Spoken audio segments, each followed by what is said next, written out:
Good morning, dear student of class 7. This is your science class. Today date is 11 January 2023 and day is Wednesday. Dear student, open page number 122 of chapter 15. Chapter 15. The name of the chapter is Wind Storms and Cyclone.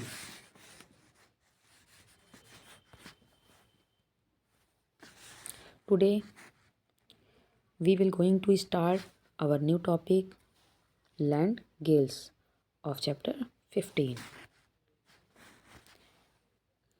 So I will start. Land gales, they are strong gales force speed more than 62 km per hour and occur over the land. Land Gales क्या हैं आपकी? एक ही बहुत strong forcefully जो आंधियाँ आती हैं उन्हीं को हम क्या बोलते हैं? लैंड गेल्स बोलते हैं। ये लैंड एरिया को क्या करती हैं? कवर करती हैं। लैंड एरिया पर आने वाली आंधियाँ होती हैं। इनकी जो स्पीड होती है वो कितनी होती है? वो इनकी speed 62 kilometre per hour. That means ये 1 आवर में 62 किलोमीटर डिस्टेंस को क्या करती है? कवर करती है। देयर इफ़ेक्ट्स आर लॉन्गर, इसका जो इफ़ेक्ट होता है वो बहुत ही लंबा होता है, बहुत ही लॉन्गर होता है। And cover larger area than thunderstorm, और ये लार्जर एरिया को क्या करती हैं? कवर करती हैं than thunderstorm. Gales are the result of large difference in the atmospheric pressure over a small distance. अब ये जो आंधियाँ आती हैं क्यों आती हैं, किन कारणों से आती हैं? जब आपके स्मॉलर डिस्टेंस पर ही, थोड़े ही डिस्टेंस में एटमॉस्फेरिक प्रेशर का डिफरेंस क्या हो, ज़्यादा होता है, तो उसकी वजह से क्या होती है? आंधियाँ आती है। क्योंकि आप जानते हो एटमॉस्फेयर क्या करता है? एटमॉस्फेयर में आपके एटमॉस्फेरिक प्रेशर होते हैं। अभी क्या होता है, कुछ एरियाज़ के टेम्परेचर हाई होने की वजह से वहाँ पर प्रेशर इंक्रीज़ कर जाता है, और जहाँ पर कोल्ड एरियाज़ होते हैं वहाँ पर प्रेशर थोड़ा लो होता है, जिसकी वजह से ये प्रेशर डेवलप होते हैं। और ये प्रेशर जो डेवलप होते हैं, प्रेशर का जो डिफरेंस होता है वो इन आंधियों का क्या होता है? ज़िम्मेदार होता है। कैसा कि आप जानते ही हो, जब आप टेम्परेचर देते हो तभी आपका क्या होता है? रैंडमनेस इंक्रीज़ करती है और प्रेशर इंक्रीज़ करता है। जैसे अभी आप बात करते हैं गैस सिलेंडर की, ठीक? देखते हो गर्मी के सीज़न में क्या होते हैं? गैस ब्लास्ट ज़्यादा होते हैं। रीज़न क्या है? रीज़न कि गर्मी में जो होता है टेम्परेचर आपका क्या होता है? हाई होता है, और टेम्परेचर हाई होने की वजह से जो इस एलपीजी गैस फिल होती है उसमें रैंडमनेस ज़्यादा हो जाती है, और ये क्या करते हैं? बहुत ही फास्टली मूव करते हैं, और ये जो गैस सिलेंडर होता है उसके वेसल्स पर क्या करते हैं? प्रेशर अप्लाई करते हैं, और ये प्रेशर क्या करता है? इस गैस सिलेंडर को ब्लास्ट कर देता है। ठीक? तो टेम्परेचर इंक्रीज़ करने पर क्या होते हैं? प्रेशर इंक्रीज़ करते हैं। तो सेम उसी तरीके से कुछ एरियाज़ क्या होते हैं? कोल्ड होते हैं, कुछ एरियाज़ हॉट होते हैं, जिसकी वजह से कुछ जगह प्रेशर हाई होगा और कुछ जगह लो होगा। तो ये प्रेशर डिफरेंस की वजह से ही क्या होती हैं? आंधियाँ आती हैं। ठीक? They occur between a deep low pressure system, ये कहाँ पर होती हैं? Deep low pressure, deep means मतलब गहराई, लो प्रेशर मतलब लो प्रेशर सिस्टम से होती हैं। और near and intense cold region, और ये ठंडी जगहों पर होती हैं। जैसा कि अभी हमने बताया ठंडे जगह पर प्रेशर क्या होगा? लो होगा। And strong high pressure region, और ये स्ट्रॉन्ग हाई प्रेशर कहाँ होगा? आपका हॉट एरियाज़ में होगा। ठीक? Is that clear? तो आप हमेशा ध्यान रखना कि जो आंधियाँ आती हैं, जो आंधी आती है वो क्यों आती है, उसका रीज़न क्या है? तो उसका रीज़न है एटमॉस्फेरिक प्रेशर डिफरेंस। एटमॉस्फेयर के प्रेशर में जो डिफरेंसेस होते हैं उसकी वजह से आती है।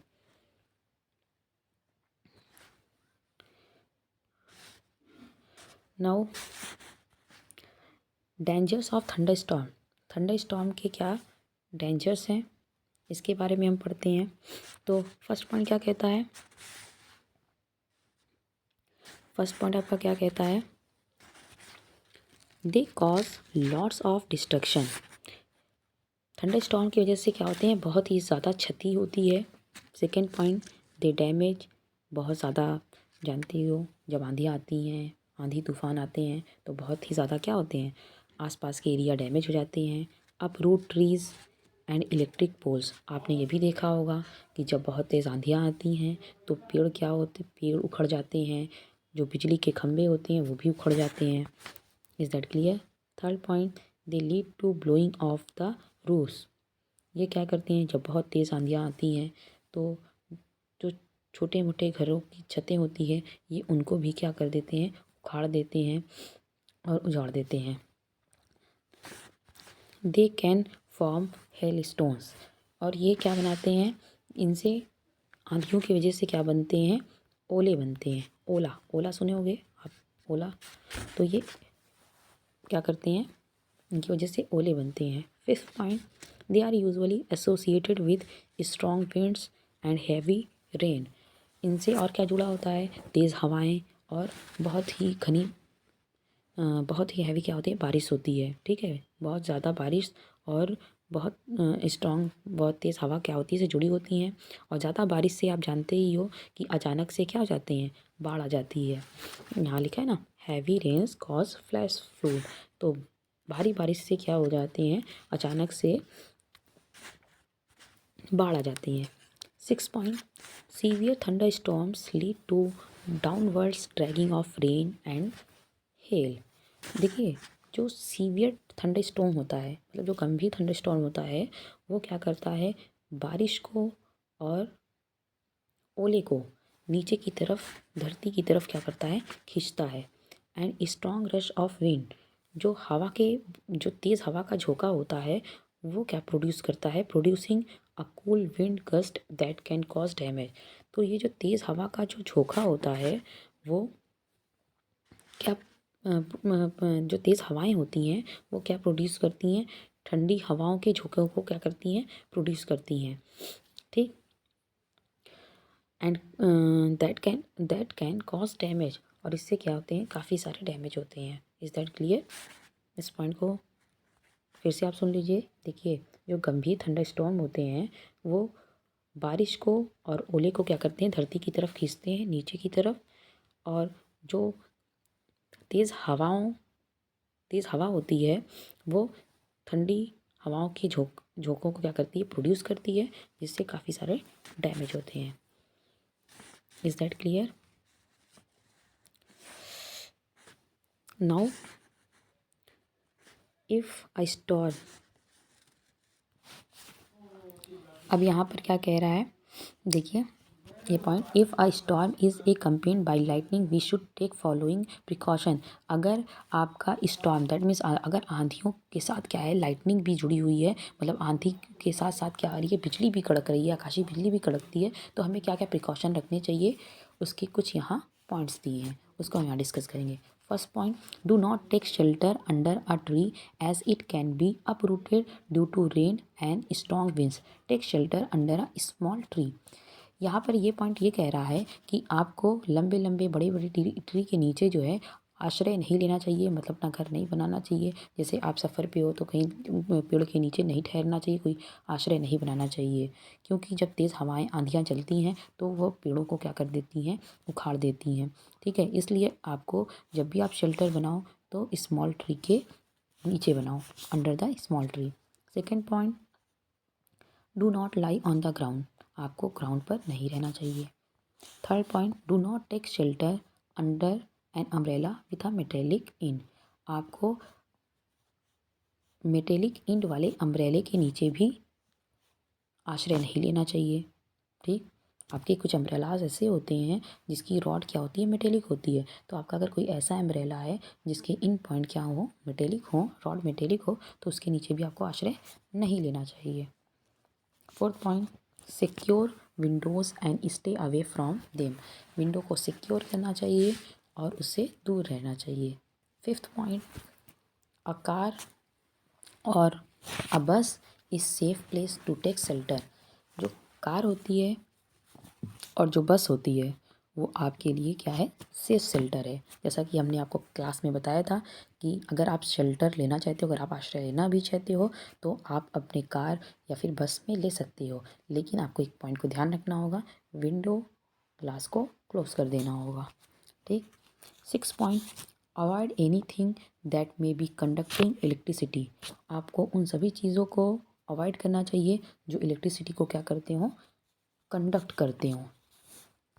अब जैसे क्या क्या कंडक्ट करता है, वेट ग्राउंड, ठीक, नम ग्राउंड आपका, puddles of water conduct electricity, ठीक है, पानी के पोखरे, ये सब क्या होते हैं, नम चीज़ें इलेक्ट्रिसिटी को कंडक्ट करती हैं। इन सब चीज़ों से आपको दूर रहना चाहिए क्योंकि ये इलेक्ट्रिसिटी के क्या होते हैं, गुड कंडक्टर होते हैं।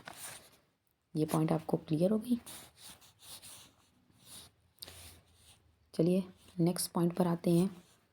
नेक्स्ट पॉइंट आपका क्या है, नेक्स्ट हेडिंग आपकी थंडर। थंडर मीन्स आपकी क्या होती है, बिजली होती है। ठीक। अब हम यहाँ पर बिजली के बारे में पढ़ेंगे। देखिए, due to the production of heat at the time of lightning. देखिए, लाइटनिंग के दौरान जो हीट प्रोड्यूस होती है उसकी वजह से एयर गेट हीटेड, आपकी जो आसपास हवाएं होती हैं वो गर्म हो जाती हैं एंड एक्सपैंड सडनली, और ये क्या होने लगती हैं, एक्सपैंड होने लगती हैं, दैट मीन्स फैलने लगती हैं। हमने अभी जैसा आपको बताया, जब भी आप किसी भी, चाहे वो सॉलिड हो, लिक्विड हो या फिर गैस हो, अगर आप टेम्परेचर को इंक्रीज़ करते हो, क्या करते हो, इंक्रीज़ करते हो, तो आप हमेशा ध्यान रखना उसमें क्या होता है, एक्सपेंशन होता है। क्या होगा आपका, एक्सपेंशन होगा, वो और ज़्यादा क्या होगी, फैलने लगेगी, एक्सपेंड होने लगेगी। तो यहाँ पर क्या हो रहा है कि जो लाइटनिंग की वजह से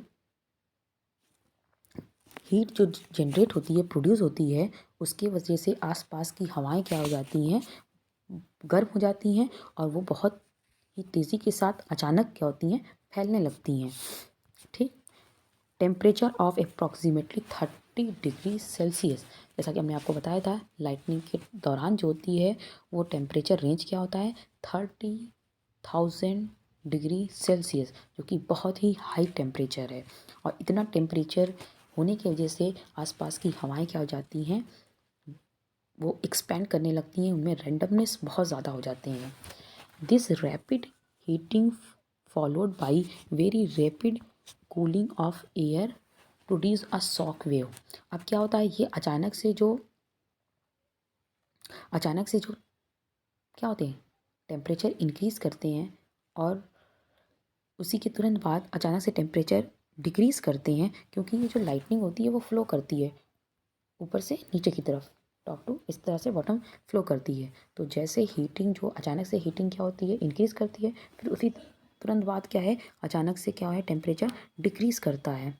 ठीक है। तो इससे आप क्या जनरेट होता है, शॉक वेव प्रोड्यूस होता है। एयर में क्या प्रोड्यूस हो जाते हैं, शॉक वेव प्रोड्यूस होती हैं। जैसा कि आप जानते हो, जो लाइटनिंग होती है तो क्लाउड से वो नीचे की तरफ लाइटनिंग आती है। तो जैसे ही लाइटनिंग होती है तो वहाँ के जो टेम्परेचर क्या हो जाते हैं, लगभग 30,000 डिग्री सेल्सियस हो जाते हैं, और ये नीचे की तरफ मूव करती है। तो ये टेम्परेचर क्या होता है, अचानक से बढ़ता है, दैट मीन्स अचानक से हॉटर हो जाता है, फिर अचानक से क्या हो जाते हैं, कोल्ड हो जाते हैं, जिसकी वजह से आपके एयर में क्या प्रोड्यूस होता है, शॉक वेव प्रोड्यूस होती है। Shock wave lead to the production of a loud sound. और ये जो आपको वेव दिखाई देती है, ये आती हुई आप देखते होगे बारिश के सीज़न में, रेनी सीज़न में, एक आपको वेव आती हुई दिखाई देती है। ठीक। वो एक अजीब सी कड़कड़ाहट के साथ आती है, जिस लाउड साउंड के साथ आती है। और इस लाउड साउंड को हम क्या बोलते हैं, this loud sound is heard as thunder. इसी को हम क्या बोलते हैं, बिजली बोलते हैं। यही आप जो लाउड साउंड सुनते हो तो इसी को आप क्या बोलते हो, बिजली कड़क रही है, बिजली। ठीक। Lightning and thunder are produce at the same time. अब आप ध्यान देना कि जो लाइटनिंग होती है और जो थंडर होते हैं वो सेम टाइम प्रोड्यूस होते हैं। ठीक। मतलब जो रोशनी होती है और जो आपको बिजली की कड़कड़ाहट की आवाज़ सुनाई देती है वो सेम टाइम में क्या होते हैं, प्रोड्यूस होते हैं। However we see lightning first and hear the thunder a little late. लेकिन आप अभी हमने क्या बोला कि आपकी लाइटनिंग और थंडर, दैट मीन्स ये जो बिजली की रोशनी होती है वो और जो बिजली की कड़कड़ाहट है वो सेम टाइम प्रोड्यूस होती है, लेकिन आपको ये अलग अलग टाइम पे देखने को मिलती है। जैसे जब बिजली कड़कती है तो सबसे पहले आपको लाइटनिंग दिखती है, फिर उसके बाद आपको बिजली की कड़कड़ाहट सुनाई देती है, थंडर सुनाई देते हैं थोड़ी देर बाद, कुछ सेकंड बाद। ठीक, ऐसा क्यों होता है? दिस इज़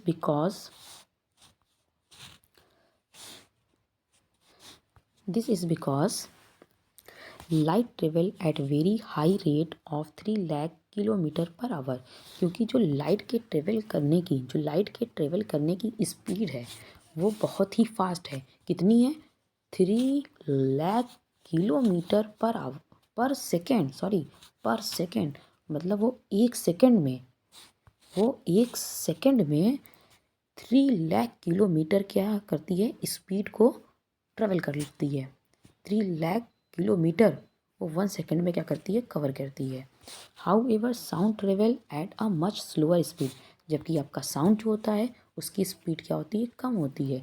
वो लगभग कितना, 1 सेकेंड में 330 मीटर ही क्या करता है, ट्रेवल करता है। आप खुद देखो, लाइट की जो ट्रेवल की स्पीड है वो 3 लाख किलोमीटर पर सेकंड है, मतलब 1 सेकंड में 3 लाख किलोमीटर है।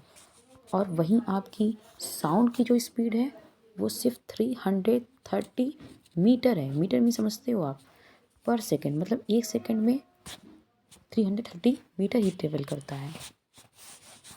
In fact, the difference of time between the flashing of light and thunder help us to calculate the distance at which lightning has occurred.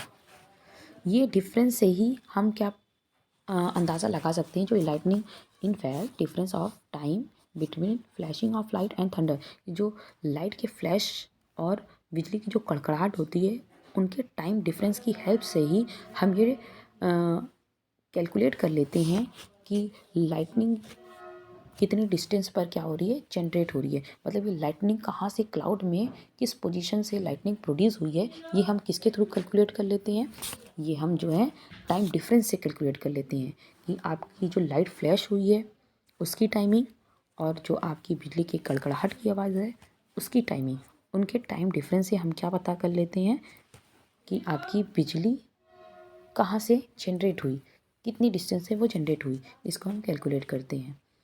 Now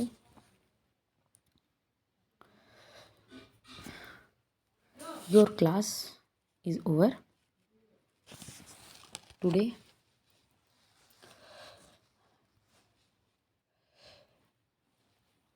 this is your homework.